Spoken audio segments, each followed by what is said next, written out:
Седмата емисија на Ние вие и здравието е посветена на астмата. Што представува астмата? Астмата е состојба при која имате тешкотии во дишењето. Таа може да се појавува од време на време или во потешки случаи, секој ден. Астмата може да трае во текот на целиот ваш живот, како хронична болест, но истата може да биде добро контролирана со соодветно лекување. Тешкотиите во дишењето кај астмата се јавуваат поради воспалението на малите дишни каналчиња, бронхиоли, кои носат воздух во белите дробови. Воспалението обично започнува бавно, но со тек на време тоа предизвикува мускулите кои ги обложуваат зидовите на малите дишни каналчиња, бронхиите, да се затегнат и со тоа да го стеснат пречникот на каналчињата, состојба позната како бронхоспазам. Ова блокирање или стеснување на вашите дишни патишта е причина за потешкотии во дишењето, кое се доживува како гушење или недостиг на воздух. Стручно во медицината, ваквата состојба се означува како акутен астматичен напад. Астмата се класифицира на неколку видови. Астмата е релативно често инфламаторно заболување на дишните патишта и чија причина се уште не е доволно разјаснета, може да биде акутна и хронична. Астмата е заболување предизвикано од воспаление на дишните патишта и се карактеризира со нивна хиперреактивност и напади и заедно придружени со реверзибилно стеснување на самите дишни патишта. Стеснувањето на дишните патишта е резултат на контракција на мазните мускули на самите дишни патишта и нивна инфламација. Инфламацијата на дишните патишта е придружена со хиперсекреција на мукоза, едем на мукозата, клеточна инфилтрација и десквамација на епителот. Астмата се класифицира, постои повеќе класификации, но најчесто се дели на автономна, интринзинг, настанува со пат на лачењето на катехоламини и се јавува поради вдишување на јаки мириси, потоа алергиска која може да биде атописка и неатописка, може да биде астма предизвикана од напор, емоционална, потоа астма во бременост, инфективна, аспиринска астма. Базирано на физикалниот, врз основа на физикалниот наод, врвниот експираторен проток. Карактеристично е да се каже, спирометриските испитувања, пикфлометарските испитувања, важно е да се каже дека таа се класифицира на акутна и хронична, односно блага, умерена или тешка.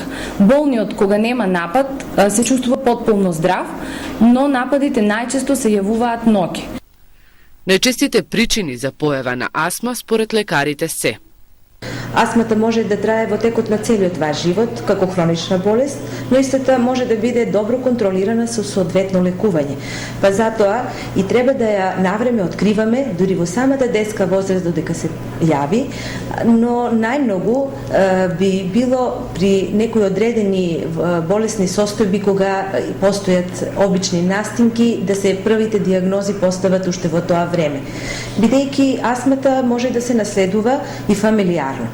Кај некои луѓе имуниот систем е така формиран да велиме алергија на одредени материи како што се алергени, поленот, влакната од мачката, потоа познат веќе меѓу луѓето правот домашната прашина или правот на постелината, односно на и дерматофагоидес птеронисимус, кој што многу често познат за луѓето кои што веќе страдаат од астма, е начин за да се докаже постоењето на таа болест. Да ни кажете кои се симптомите за еден астматичарски напад? Со оглед на тоа дека астмата е хронична болест, мораме да се насочиме дека таа може да се јави многу атипично. Понекогаш и нема симптоми во првата возраст, во првите денови. Меѓутоа симптомите може да бидат послаби и повеќе силно изразени. Понекогаш тие воопшто и немаат тегоби, меѓутоа честопати се појавуваат во одреден период од денот, во одредена сезона на годината, во одреден понеделник, кога велиме присуство на работно место, доколку алергенот е присутен на работното место и тие ги викаме Monday disease болести. Најтипични симптоми е свирење во градите, популарно речен визинг, кај докторите и пациентите поголем број од нив знаат, и тоа представува еден пискав звук со толку јака јачина, која што се појавува во дишните патишта од најмалите ситни дишни патишта, кои што се стеснуваат. Најтипичен знак би била и кашлицата. Кашлицата е единствениот симптом на астмата, кој што е обично сува, не се исврла шлајм и обично се јавува навеч. Тоа се едни од најдобрите симптоми за диагноза, меѓутоа она типично свирење, стегање на градите, на градниот кош, чувство на недостиг на воздух е едно од многу типичните симптоми кои што донесува и до пореметување во спиењето, брзо замарање за време на физичкиот напор, па макар нека и едноставно пешачење. Многу пати настинката, односно изложеноста на физичка активност, изложеноста на загаден воздух, на хемикали, на издувни гасови, пушењето како причина е исто така причина за да се манифестира во поголем одем и поготово за време кога и не се зимаат редовно лековите, се оние кои што ја влошуваат астмата и тогаш е причина за да се јави и астматичниот напад. Вообичаено астмата се појавува со некои алергии. Постои ли разлика помеѓу алергиите и астмата и која е нивната тесна поврзаност? Класификацијата на астмата е многу типична, меѓутоа најголем број и причинители на астмата се алергиите. Обично почнуваат со симптоми од сврап во носот, чешење во носот, од алергискиот ринит, за да покасно, доколку не се санира таа состојба, се пролонгираат тегобите во долните дишни патишта, тргнувајќи од синусите до бронхиолите и тогаш доаѓа до изразување на она хронична астма, која што е една од најсериозните заболувања од алергиите. Колкав е капацитетот на дишните, односно на белите дробови на еден астматичар? Сите тие техники кои што се така популарно речени спирометри, тестови на испитувања, ја го намалуваат плучниот капацитет и тоа можеме точно да го установиме со овие испитувања. Се надевам дека тоа е една од техниките која што е денеска популаризирана и секојдневна во праксата, во лекарската пракса, и на тој начин и поедноставно ќе ги утврдиме покри другите тестови за испитување, а тука се и кожните тестови, потоа тестови, ELISA тестови преку испитување и лабораториски, како и со соодветното лекување кое што носи позитивни резултати и намалување на плучните капацитети кај пациентите.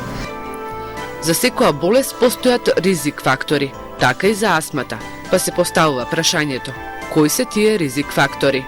Ризик фактори за астматичниот напад или воопшто за јавување на астмата се најчесто инфекции на горниот респираторен тракт, почесто е кај луѓето кои веќе имаат алергии, потоа прашината, честички значи различни од животни, понатаму спори од габички, поленот исто како фактор, напор и емоции и секако некои лекови, како што е аспиринот и нестероидните антиинфламаторни лекови.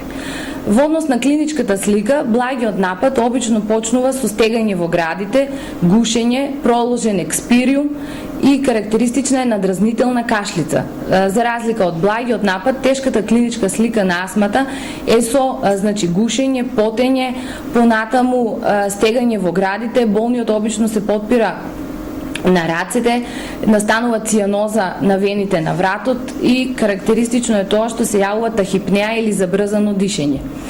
Карактеристично друго за астмата е доколку оваа клиничка слика потрае, најчесто настанува една хипотензија, аритмија и може да се јави и застој на срцето.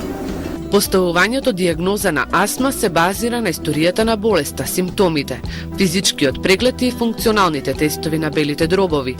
Доколку астма ви се појавила покасно во животот, по завршувањето на пубертетот, вашиот лекар треба да ве праша за видот на работа која работите, поради можноста кај вас да се појавила така наречена професионална астма. Со помош на функционалните тестови на белите дробови може да се открие астма, да се утврди степенот на тежината на болеста, како и да се испитат евентуалните компликации.